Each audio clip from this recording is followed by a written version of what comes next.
பவானிசாகர் அணைக்கு நீர்வரத்து அதிகரித்திருக்கிறது. நீர்வரத்து 1413 கன அடியிலிருந்து 3222 கன அடியாக அதிகரித்திருக்கிறது. இதனால் நீர்மட்டமும் உயர்ந்திருக்கிறது. விவரங்களோடு இணைகிறார் எமது செய்தியாளர் சரவணன். பவானிசாகர் அணைக்கு தொடர்ந்து எவ்வளவு நீர்வரத்து வந்து கொண்டிருக்கிறது? நீர் எவ்வளவு அளவிற்கு வெளியேற்றப்படுகிறது? சுற்றுவட்டார பகுதிகளின் நிலை எப்படி இருக்கு? விவரம் என்ன? ஈரோடு மாவட்டம் பவானிசாகர் அணைக்கு வரும் நீர்வரத்து இன்று காலை 6 மணி அளவில் 3222 கன அடியாக அதிகரித்துள்ளது.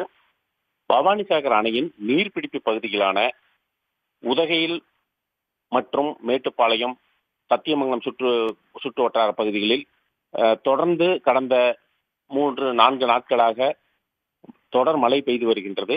இந்த மழைநீர் முழுவதும் உதகையிலிருந்து வரும் மழைநீர் மற்றும் மேட்டுப்பாளையம் ஆகிய பகுதிகளிலிருந்து மழைநீர் முழுவதும் அணைக்கு வந்து சேர்கின்றது.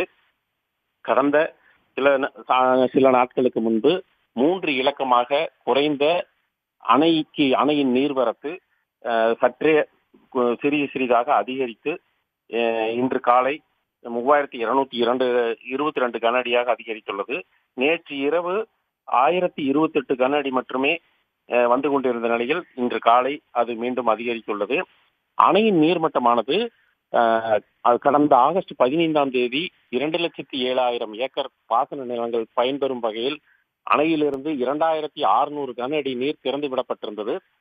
கடந்த 2 மாதங்களாக நீர் அதிகமாக வெளியேற்றப்பட்டதால் அணையின் நீர்மட்டம் குறைந்து வந்த நிலையில் தற்பொழுது பெய்கின்ற மழையின் காரணமாக அணையிலிருந்து வெளியேற்றப்படும் நீரானது 500 கன அடியாக மட்டுமே சென்று கொண்டிருக்கிறது. அது குறைக்கப்பட்டதால் அணையின் நீர்மட்டம் இன்று காலை 97.88 அடியாக உள்ளது. தொடர்ந்து இன்னும் ஒரு வார காலத்திற்கு மழை பெய்யும் பட்சத்தில் அணையின் நீர்மட்டம் இந்த வருடத்தில் 2வது முறையாக 100 அடியை எட்டும் என எதிர்பார்க்கப்படுகிறது. உடனுக்குடன் செய்திகளை தெரிந்து கொள்ள சன் நியூஸ் பெல் ஐகானை கிளிக் பண்ணுங்க.